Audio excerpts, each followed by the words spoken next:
जब कमली वाले पर कोई अनाप शनाप बकता है तो कोई नहीं बोलता।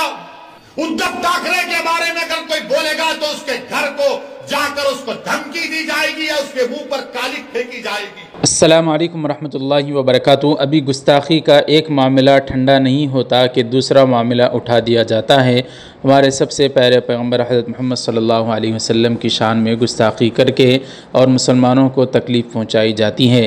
नाज़रीन इकराम, दरअसल ये मामला महाराष्ट्र से खुलकर आया है, जहाँ पर एक आम आदमी नहीं बल्कि एक पुजारी, एक पंडित ने रसूलुल्लाह सल्लल्लाहु अलैहि वसल्लम की शान में गुस्ताखी कर दी। और ये बात देखिए कि जिसको बीजेपी की बी टीम कहा जाता है, उसी की पार्टी ने इस पर खुलकर आवाज़ उठाई है और इस शख्स की गिरफ़्तारी की मांग की है। दरअसल बता दें आपको, ऑल इंडिया मजलिस इत्तेहादुल मुस्लिमीन के साबिक़ मेंबर ऑफ़ पार्लियामेंट हैं जनाब इम्तियाज़ जलील साहब, उन्होंने कल ही इस पर खुलकर आवाज़ उठाई है और उलमा मशाइखीन की एक वफ़द को लेकर जाकर वहाँ पर पुलिस के पास उन्होंने इसके ख़िलाफ़ शिकायत भी दर्ज करवाई है और इसकी गुस्ताखी पर गिरफ़्तारी की मांग की। और इसी तरीके से साबिक़ा एमएलए हैं मजलिस इत्तेहादुल मुस्लिमीन ही के, जिनका नाम है वारिस पठान, उन्होंने भी इस पर आवाज़ उठाई। पहले इम्तियाज़ जलील साहब ने क्या कहा है वो मुलाहिज़ा फरमाएँ। देखिए, एक वीडियो जो कल से वायरल हो रहा है किसी एक महाराज के बारे में है। सबसे पहले तो ये बता दूं, ना तो वो कोई महंत है, ना कोई गुरुजी है, ना कोई स्वामी है, ना कोई महाराज है।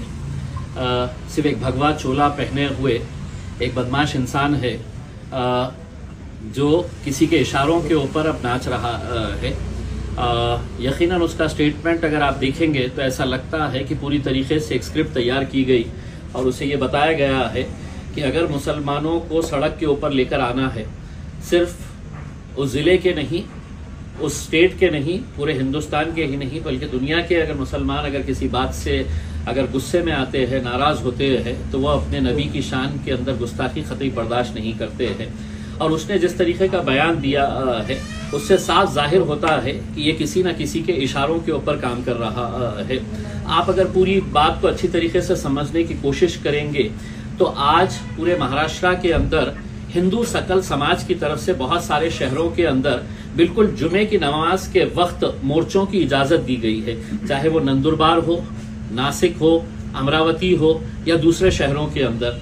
अब नासिक के अंदर खबरें आ रही है कि वहां पर गड़बड़ हो गई है, यानी कि इससे साफ जाहिर हो रहा है कि एक साजिश के तहत इस मवाली का इस्तेमाल किया गया है कि तुम इस तरह का स्टेटमेंट दो और हम जो हासिल करना चाहते हैं वो इसके जरिए हासिल कर सकेंगे। और उसके बाद ओवैसी साहब का एक मुख्तसर सा क्लिप समाअत फरमाया। और आप गवाह हैं मेरी इस बात का कि जब कमली वाले पर कोई अनाप शनाप बकता है तो कोई नहीं बोलता। उद्धव ठाकरे के बारे में अगर कोई बोलेगा तो उसके घर को जाकर उसको धमकी दी जाएगी या उसके मुंह पर काली फेंकी जाएगी। शरद पवार पर कोई बोलेगा तो थप्पड़ मारा जाएगा। शरद पवार के बारे में कोई लिखेगा तो उस एक्ट्रेस को जेल में डाल दिया गया। तो बताओ, क्या शरद पवार को बोला जाएगा, उद्धव ठाकरे को बोला जाएगा, मोदी को बोला जाएगा, और जब मेरे रसूल के बारे में बोला जाएगा तो तुम सब गूंगे बन जाओगे, तुम कुछ नहीं बोलोगे। नाज़रीन इकराम, इस तरह से गुस्ताखी का जो मामला आया है, वारिस पठान ने इस पर क्या कहा, मुलाहिज़ा फरमाएं। देखिए साहब, अभी मैंने देखा, मैंने सुना, एक बात तो साफ है कि भारतीय मुसलमान हो या विश्व का कोई भी मुसलमान हमारे हुजूर मोहम्मद सल्लल्लाहु अलैहि वसल्लम की शान में गुस्ताखी किसी भी तरह से बर्दाश्त नहीं करेगा। ये गुस्ताखी बर्दाश्त के काबिल नहीं है। आप हमारे prophet Muhammad peace be upon him के बारे में इस तरह के अल्फाज इस्तेमाल करने वाले होते कौन है आप?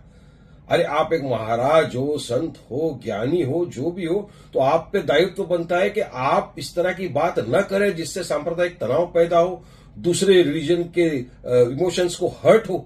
आपने आपके अल्फाज से तमाम मुसलमानों के दिलों को ठेस पहुंचाई है, आहट पहुंचाई है। आप क्या हो फिर, क्या चाहते हो आप करने के लिए? किसने आपको अनुमति दिया? आपको तो आपके धर्म में जब आप गए थे जहां पे भाषण देने, तो आपको तो आपके धर्म के बारे में बात करना था, लोगों को जागरण करवाना था, अच्छी अच्छी बातें बोलना था। उसकी जगह आप इस्लाम के खिलाफ बात कर रहे हो, आप मुसलमानों के प्रति नफरत पैदा करने की बात करो, नफरत फैला रहे हो आप। इसी तरह हमारे मुफ्ती सलमान अजहरी साहब ने एक मर्तबा किसी धर्म विषय का नाम लिए बिना कुछ बोल दिया था जिससे किसी की सेंटीमेंट्स को हर्ट भी नहीं हुआ, तब भी उनके खिलाफ एफआईआर कर दिया।